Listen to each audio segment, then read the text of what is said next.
बिस्मिल्लाहिर्रहमानिर्रहीम अस्सलाम वालेकुम। आज की वीडियो है होंडा 125 2008 मॉडल को जो रिस्टोर किया था, इसका टोटल रिव्यू लेंगे हम। इस वीडियो में आपको दिखाऊंगा कितनी एक्सपेंस किया था इसके ऊपर, क्या क्या चीज़ें न्यू डली थी और किस तरह ये सारा काम प्रोजेक्ट हुआ था। तो शुरू कर लेते हैं। सबसे पहले ये 125 को इसको स्टार्ट किया हुआ है। इसका साउंड आपको एक दफ़ा ज़रा चेक करवा देता हूँ।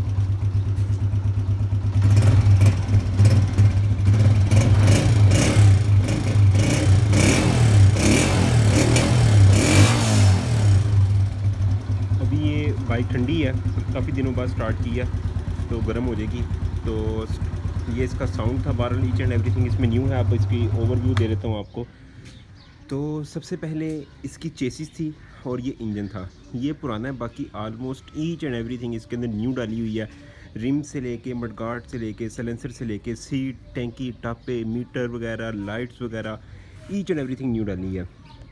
इस सारे एक्सपेंस के ऊपर तकरीबन 30,000 रुपये लग चुका है, या प्लस ही लगा होगा इससे, जिसमें मज़दूरी शामिल नहीं है, क्योंकि मज़दूरी मैंने काम सारा खुद करना होता है। तो मुझे मज़दूरी जो है होती है वो बच जाती है, वरना मज़दूरी इसकी 10,000 रुपये लग जाती है। 5,000 रुपये टोटल बाइक को डिसम्बल करके फ़िट करने की, और उसके अलावा कुछ और एक दो चीज़ें मिला मिलू के 6-7 हज़ार, इलेक्ट्रिशियन मिला के 8,000, इस तरह को 10,000 रुपये बाद चली जाती है खींच खूंच के। अच्छा जी, अब इसके जो रिम है ये मैंने जेन्युइन डाले थे और ये एटलस होंडा के ओरिजिनल डाले थे। और इनको डालने से पहले अंदर वाली साइड पे तारें फिट करवाने से पहले इसको ब्लैक पेंट कर दिया था अंदर से, मतलब टायर उतार के, ताकि रिम के ऊपर जंग ना लगे। तो उसके बाद इसकी तारें फिट की गई थी, और तारें जो हैं ये भी एटलस होंडा की जेन्युइन डाली हुई हैं। और उनके ऊपर मैंने वीडियो भी बनाई होगी इसके अंदर, मेरे चैनल पे पड़ी हुई है। जब मैंने इसको रिस्टोर किया था तो ईच एंड एवरीथिंग इसकी मैंने साथ साथ वीडियो बना के अपलोड की थी। ये जो ग्रीन सा हुआ है ये रिफ्लेक्टर टेप है, जो 1 इंच तकरीबन चौड़ी होती है। उसको दरमियान में से 2 किया था, आधा इंच उसको कर लिया था, सीधा रख के ऐसे दरमियान में से 2 कर दिया था, और एक तार को पकड़ के उसके ऊपर ये रिफ्लेक्टर टेप चढ़ाई थी। तकरीबन 4 घंटे मुझे लगे थे इन पूरी दोनों व्हील्स की तारों को रिफ्लेक्टर टेप चढ़ाने में। फिर उसके बाद ये शॉक्स पे आ जाते हैं। शॉक्स इसके बॉटम जो है सारे शॉक्स से खोल दिए थे, सीलें वगैरह नहीं डाली थी, और इसके जो बॉटम थे ये पॉलिश करवाए थे। पॉलिश होने के बाद इनको लैकर किया था, बफ़ वगैरह करवा के फिर इसको लैकर किया था। फिर उसके बाद इसकी ये जो हब्स वगैरह हैं इनको भी पॉलिश करवाया था। इसको मिरर लुक में लेके आया था। ये देखें बिल्कुल शीशा बन गया हुआ है, इसमें शक्ल नज़र आती है, मतलब इस तरह से स्टील पॉलिश मारी थी इसके ऊपर। और उसके बाद इसको भी लैकर कर दिया था ताकि इसकी जो शाइन है ये कम ना हो, ये ऐसे ही महफूज हो जाए इसकी। उसके बाद इसकी जो ग्लासियाँ वगैरह हैं, ये ग्लासियाँ भी टोटल न्यू हैं और ये अच्छी क्वालिटी में डाली हैं। मतलब मैंने टोटल सामान सारा न्यू नहीं डाला, कोशिश की थी कि मतलब जेन्युइन नहीं डाला तो सारा न्यू ही है, लेकिन कुछ चीज़ें जो हैं वो नॉन जेन्युइन भी हैं, लेकिन अच्छी क्वालिटी की, मतलब A+ क्वालिटी में। जिस तरह के इसके टैंकी टापे ये जेन्युइन नहीं आते अब इस मॉडल में। तो ये टैंकी टापे मुझे मिले थे 1500 रुपये के, लेकिन ये टैंकी टापों की आप शाइन देखें, स्पेशली टैंकी की शाइन बहुत ज़्यादा है। अब आप ये सोच रहे होंगे ये शाइन इतनी ज़्यादा किस तरह आई है। तो जब हम टैंकी लेते हैं, डाउन मॉडल 2008 मॉडल की टैंकी टापे 1500 का सेट मिला था, तो वो मैंने लेके उसके ऊपर सैंड पेपर मारा था 1000 नंबर का, उसका सारा लेकर उतार दिया था ऊपर से। फिर उसके बाद ये इसके ऊपर स्टिकरिंग हुई थी, ये स्टिकर वगैरह लगा के, ये मोनोग्राम लगा के, ये स्टिकर्स वगैरह लगा के सारा फाइनल करके इसके ऊपर जस्ट हार्डनर और लेकर का कोट लगाया था हैवी रख के। तो उससे क्या होता है, शाइन बहुत अच्छी आती है। और प्लस मैंने ये किया था एक्रेलिक थिनर के अंदर ये कोट लगाया था। आप मेरी वीडियोस जाके देखें, मेरे चैनल पे पड़ी है 125 रिस्टोरेशन वाली। ये एक्रेलिक थिनर का फ़ायदा ये होता है कि ये बहुत तेज़ थिनर होता है, इसकी शाइन बहुत ज़्यादा निकलती है। अभी आप देखें मेरी उंगली का रिफ्लेक्शन इसमें किस कदर वाज़े आ रहा है। तो ये 1500 रुपये का सेट मुझे मिल गया था। टापों के ऊपर जब वो एक्रेलिक थिनर में लेकर लगाया था तो टापों का पेंट ख़राब हो गया था। तो इसके जो टापे साथ इसके आए थे वो फिर मैंने छोड़ दिए थे। फिर मैं ये पेंट दोबारा से यहाँ ला के अपने मतलब लोकल पेंटर से पेंट लिया था मैंने शॉप से, तो ला के इनको टापों को दोबारा पेंट किया था। इसी वजह से हल्का सा शेड का डिफरेंस आ रहा है, क्योंकि मैंने इसको बेस पे सिल्वर लगाया था, हालांकि बेस पे वाइट लगाना चाहिए था, फिर ये पेंट इस तरह ग्लो करता है। तो मैंने बेस पे सिल्वर लगा के पेंट किया था, उसने मेरे पास अवेलेबल यही था। इसके जो अपने टापे थे वो भी मैं आपको दिखा देता हूँ, उसका किस तरह पेंट फूल गया था। ये इसका टापा जो इस टैंकी के साथ आया था। अब आप ये देखें इसकी कंडीशन। अब आपको दिखाता हूँ, जब इसके ऊपर मैंने थिनर तेज़ वाला थिनर लगाया था, तो इस तरह इसका जो पेंट था वो फूल गया था, क्योंकि मैंने थोड़ी सी सैंडिंग हल्की की थी। जब सैंडिंग ज़्यादा कर रहे थे तो ये स्टिकर का कलर ख़राब होने लग गया था, यहाँ से वाइट होने लग गया था। तो मैंने सोचा चलो सैंडिंग अब ज़्यादा नहीं करते, हालांकि 1000 नंबर के पेपर से अच्छी तरह इसको सैंड करना होता है ताकि पुराना लेकर उतरे, फिर नया लेकर इसके ऊपर ग्रिप करता है, तो नहीं तो वो नीचे वाले पेंट को खींच लेता है। ये पेंट खिंच गया था इसका दोनों टापों का, इधर से काफ़ी ज़्यादा हो गया था, ये देखें। तो इस तरह ये टापे काफ़ी प्रॉब्लम कर गए थे, तो मैंने फिर टापे इसके मेरे पास काफ़ी सारे पड़े हुए थे, तो मैंने फिर चेंज कर दिए थे उनको, टापों को पेंट किया था दोबारा से। उसके बाद इसके ऊपर स्टिकर लगाया पेंट करने के बाद, फिर इसके ऊपर मोनोग्राम लगाया और फिर पूरे के ऊपर हार्डनर लेकर अप्लाई किया था इस तरह। फिर इसी तरह इसकी ये किक वगैरह, इंजन वगैरह, ईच एंड एवरीथिंग इसकी न्यू डाली है। इसके जो ब्लैक पार्ट्स हैं इनको पहले ब्लैक पेंट किया था, फिर इसके ऊपर हार्डनर लेकर का कोट लगाया था। जो इसकी चेसिस है, चेसिस को भी पहले ब्लैक पेंट किया था, ये सारा ब्लैक पेंट करने के बाद हार्डनर लेकर लगाए थे। सारी वीडियोस मेरे चैनल पे पड़ी हुई हैं। उसके बाद ये जो इसके कान कह लें या जो भी इनको मतलब कहते हैं, नॉर्मल लैंग्वेज में कान ही कहते हैं, तो ये एटलस होंडा के जेन्युइन लेके डाले थे दोनों, क्योंकि ये चीज़ ऐसी होती है कि ये बार बार नहीं खुलती। टैंकी टापे आप हल्के लेकर डाल लें, ख़राब हुई है, फिर टैंकी टापे नए चेंज कर ले, कोई इशू नहीं है।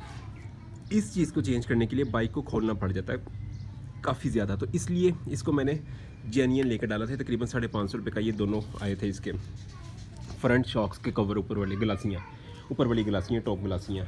उसके बाद हैंडल को पूरे को पॉलिश करवाया था। ये हैंडल की जो प्लेट होती है ऊपर वाली, इसको पॉलिश करवाया था, स्टील पॉलिश मरवाई थी, जिससे इसकी मिरर लुक आ जाती है। और इसके ये दोनों कप्स भी पॉलिश करवाए थे, इसकी भी मिरर लुक आ गई।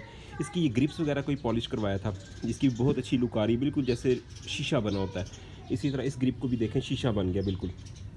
जब ये सारा सामान पॉलिश हुआ तो इसके बाद इसके ऊपर हार्डनर लेकर का एक कोट लगाया था, ताकि ये इसकी शाइन सेव रहे, ये कम ना हो। तो इसके ऊपर हार्डनर लेकर का कोट लग गया।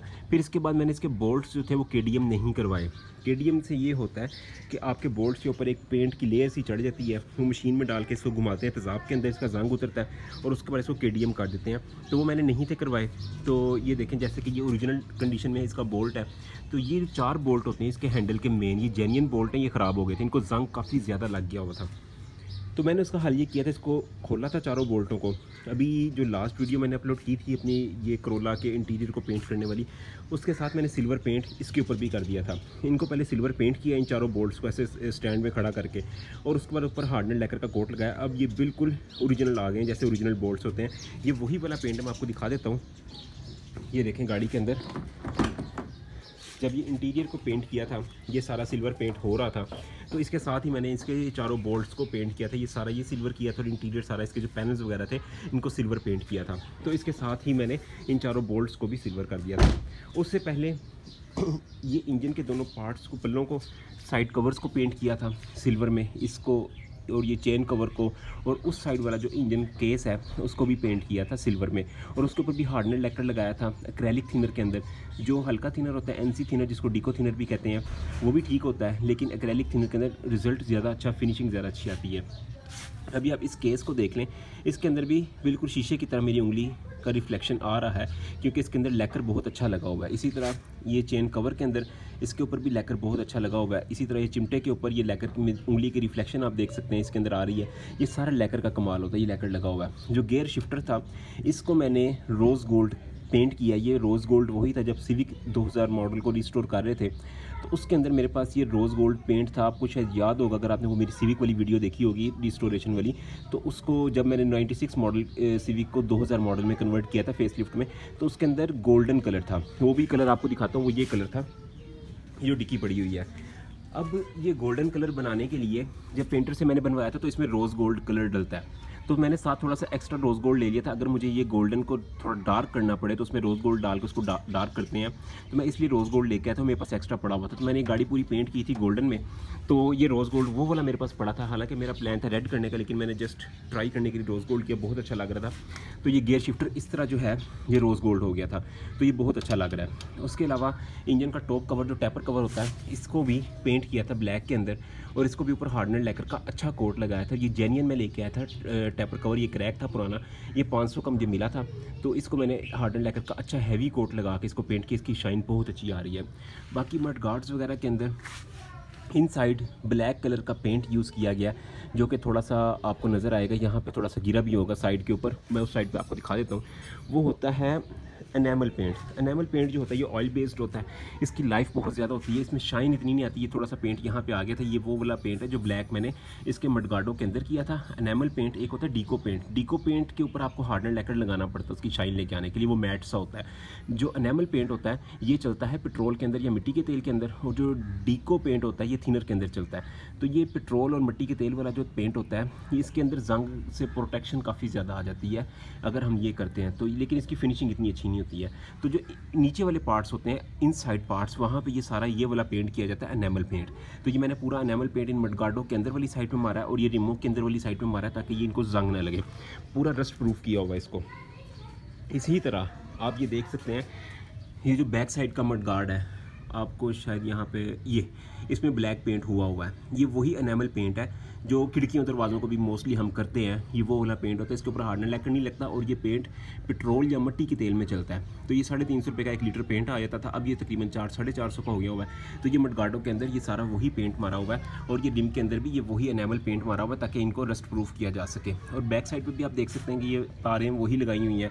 इसी तरह ये सारी चीज़ें, ये शॉक्स वगैरह न्यू थे। ये शॉक्स तकरीबन वेंडर कंपनी के थे जो मतलब एक अच्छी कंपनी है। तो शॉक्स इसके ये वेंडर के थे। इसके बाद हम आ जाते हैं इसके मडगार्ड्स के ऊपर। मडगार्ड्स भी ये वेंडर कंपनी के हैं।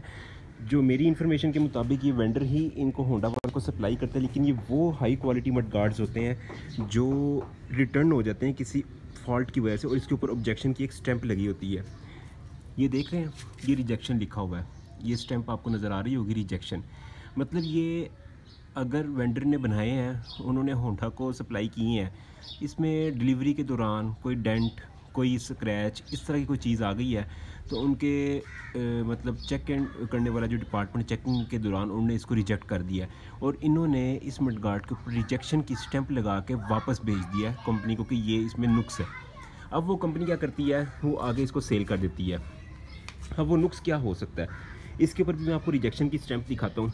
वो नुक्स ये हो सकता है कि ये मडगार्ड में कहीं पे कोई डेंट रह सकता है, सामान पैक होते जैसे ये डेंट आ गया एक, ये देखें, ये हल्का सा एक डेंट है, शायद कैमरे में भी ना आपको नज़र आए, अब नज़र आएगा।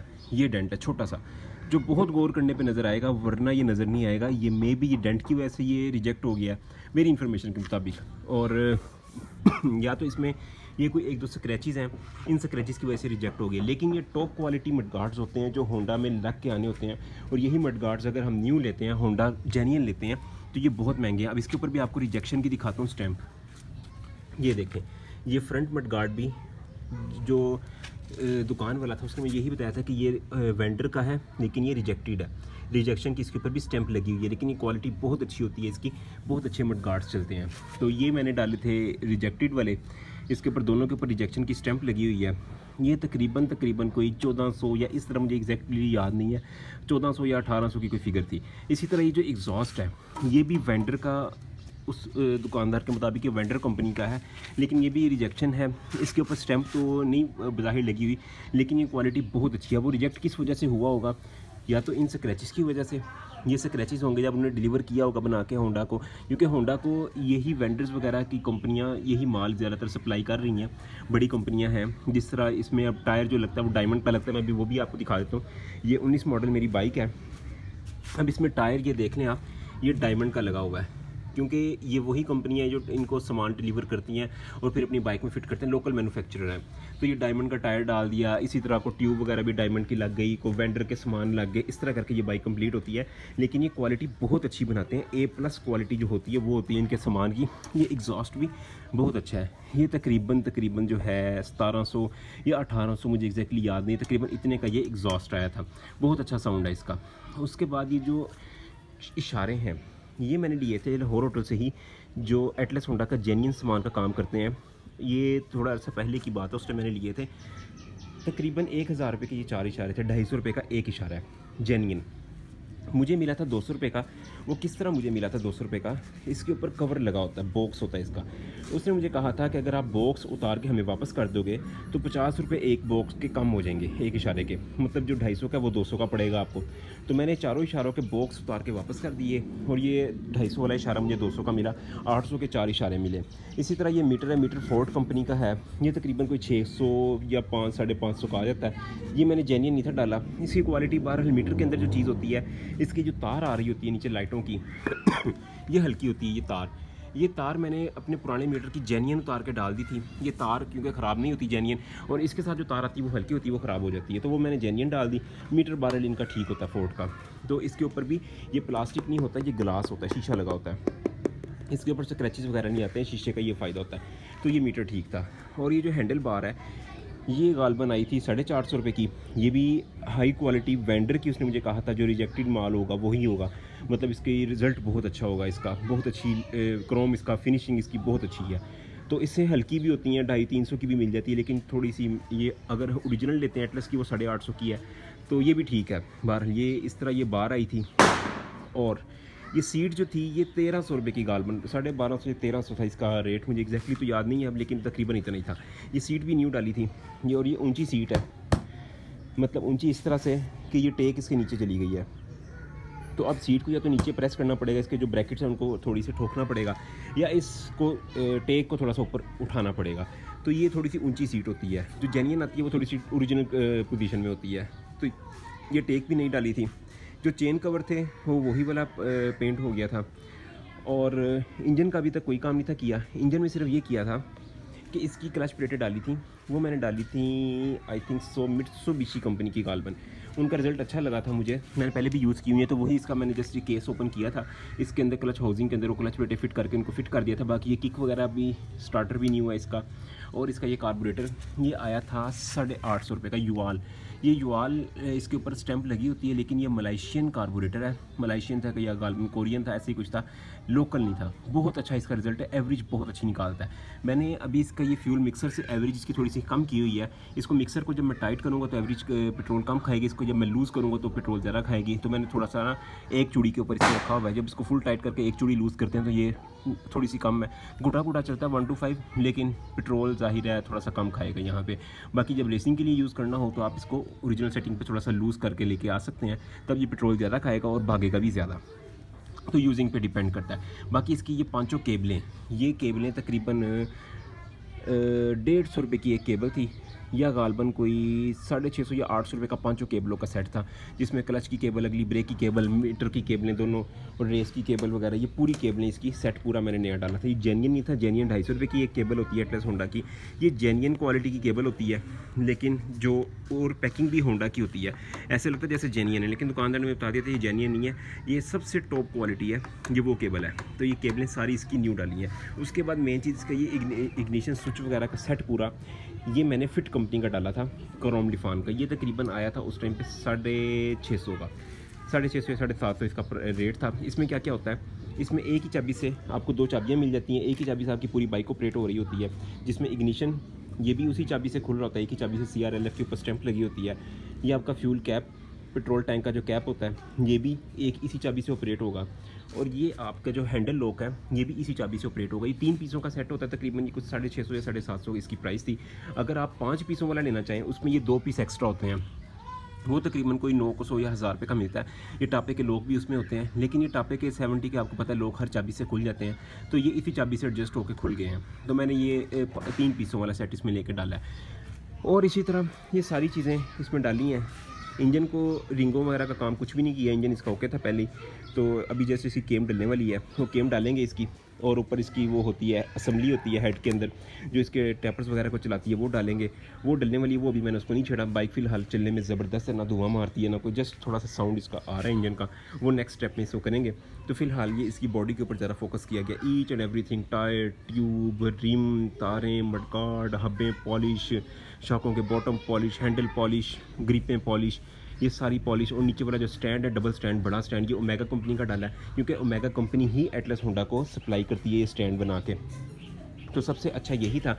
ये तकरीबन कुछ 550 का ये स्टैंड आया था ये वाला, और इसको मैंने ला कर दोबारा से पेंट खुद किया था। ये पेंट हुआ था ब्लैक कलर में, लेकिन मैंने डबल कोट इसको कर दिया था, ला कर दोबारा पेंट किया और हार्डनर लाकर इसके ऊपर दोबारा से लगाया था। ये स्टैंड और ये फुटरेस्ट बार जो होती है ये भी न्यू थी। उसके अलावा मेन इसके बोल्ट्स ये इंजन के ये मोस्टली न्यू डाले थे। ये किट पूरी मिल गई थी ISH की, जिसमें ये बोल्ट, ये साइडों वाले, ये सारे बोल्ट इंजन केस के सारे होते हैं, ये न्यू थे। बाकी ये वाले जो बोल्ट्स वगैरह लगे हुए हैं ये जेन्युइन लगे हुए हैं। इनको मैंने KDM करवाना था लेकिन नहीं करवाया। तो इनको दो ऑप्शन हैं, जैसे मैंने ऊपर वाला बोल्ट को पेंट किया, इनको पेंट भी किया जा सकता है या KDM करवाया जा सकता है, लेकिन ये इस टाइम ओरिजिनल लुक में है, ओरिजिनल कंडीशन में। इनको मैंने ना तो KDM करवाया ना तो पेंट करवाया। ये मेन इसके जो बोल्ट्स हैं ये सारे इसके ओरिजिनल हैं अभी तक। उसके अलावा फ्रंट हब की जो प्लेट होती है साइड वाली, इसको भी पॉलिश करवाया। ये मतलब सारा काम इसका कोशिश की थी कि मैक्सिमम जो होता है सामान इसका न्यू डाला जाए। पुराना सामान मतलब वो उसको चल तो जाना है फिर, लेकिन वो फिर तंग करेगा, जंग लगा होता है जगह जगह पे, इसलिए टायर वगैरह ईच एंड एवरीथिंग इसी कोशिश की थी कि न्यू डाली जाए। तो ये थी वीडियो जिसके अंदर मेरा इस बाइक को रिस्टोर करने पे 30,000 रुपये का एक्सपेंस आया, और जिसके अंदर इंजन का काम शामिल नहीं है, सिर्फ क्लच प्लेटें शामिल हैं और बाकी ईच एंड एवरीथिंग सिर्फ चेसिस और इंजन पुराना है, बाकी सब कुछ न्यू है ऑलमोस्ट। इसके हैंडल, इसकी मतलब ग्रिपों वगैरह के अलावा जो चीज़ें पॉलिश हो सकती थी जैसे हब्बें और ग्रिपें वगैरह वो पॉलिश हुई हैं। बाकी जो ऊपर का सामान है वो सारा न्यू है। वायरिंग इसकी ओरिजिनल थी 2008 मॉडल में, वो ओरिजिनल ही डाली है दोबारा। पहले मैंने नहीं डालनी थी, लेकिन जब मैंने इसको खोला तो इसमें ओरिजिनल लगी हुई थी। मैंने ओरिजिनल को ही सेट किया क्योंकि ओरिजिनल जो वायरिंग होती है उस जैसी वायरिंग कोई नहीं होती, और वही मैंने दोबारा डाली। और जो हेडलाइट का पीछे वाला केस होता है ब्लैक वाला, ये केस मुझे 80 रुपये का या 90 रुपये का मिला था। ये है ख़ास ऑटो लोअर होटल पे, उनसे लिया था मैंने। ये जेन्युइन एटलस होंडा का है ये, और ये जो हेडलाइट है ये ओरिजिनल नहीं है, ये थोड़ी हल्की मुझे मिल गई थी। लेकिन इसका मैंने जो बल्ब है वो स्टेनले का ओरिजिनल ला के डाला है 130 रुपये का, और होल्डर जो है वो 80 रुपये का ताइवान का डाला है। तो ये भी चीज़ काफ़ी अच्छी हो गई है। सिर्फ इसका ये लेंस पुराना नॉन ओरिजिनल है, बाकी इसका बल्ब और इसका होल्डर ये मैंने चेंज कर दिया था। बाकी मतलब बाइक की लुक बहुत अच्छी है, जस्ट ऐसे जैसे ये न्यू बाइक है। तो उम्मीद है ये आपको वीडियो पसंद आई होगी, और अगर आपको मेरी वीडियो से कुछ सीखने को मिला तो चैनल को सब्सक्राइब कीजिएगा। और अगर आप इस वीडियो में कुछ इम्प्रूवमेंट करना चाह रहे हैं, कुछ सजेशन देना चाह रहे हैं तो कमेंट सेक्शन में ज़रूर बताइएगा। तो मिलते हैं आपसे नेक्स्ट किसी अच्छी वीडियो में, तब तक के लिए अल्लाह हाफिज़। हाँ, लाइट्स इसकी आपको एक दिखा दूँ ऑन करके सारे इशारे। न्यूट्रल लाइट ऑन हो गई, हॉर्न भी न्यू, लेफ़्ट राइट साइड के दोनों इंडिकेटर्स ये देखें लाइट ऑन हो रही है इसके अंदर ये, और इंडिकेटर्स भी दोनों चल रहे हैं, फ्रंट भी और बैक भी। इसी तरह लेफ़्ट साइड के, ये लेफ़्ट साइड की मीटर में लाइट ऑन हो गई, ये देखें ये, और इंडिकेटर अगला भी और इंडिकेटर पिछला भी ऑन हो गया। और इसके अलावा इसमें लाइट लगाई थी नीचे, वो भी आपको दिखा देता हूँ। जैसे आप इग्निशन ऑन करेंगे नीचे वाली दोनों लाइट्स ऑन हो जाएंगी। रात के टाइम बहुत अच्छा इफेक्ट आता है, बहुत लुक इसकी बहुत अच्छी आती है। तो ये सारा था, ये लाइट्स बहुत अच्छी लगती है रात के टाइम, ऐसे जल रही होती है। और ये नीचे रिफ्लेक्टर टेप लगी हुई है तारों के अंदर, जिसको ग्लो करती है, बहुत अच्छी लुक में आ जाती है सारी चीज़ें। ये इस तरह है, तो ये चीज़ रह गई थी।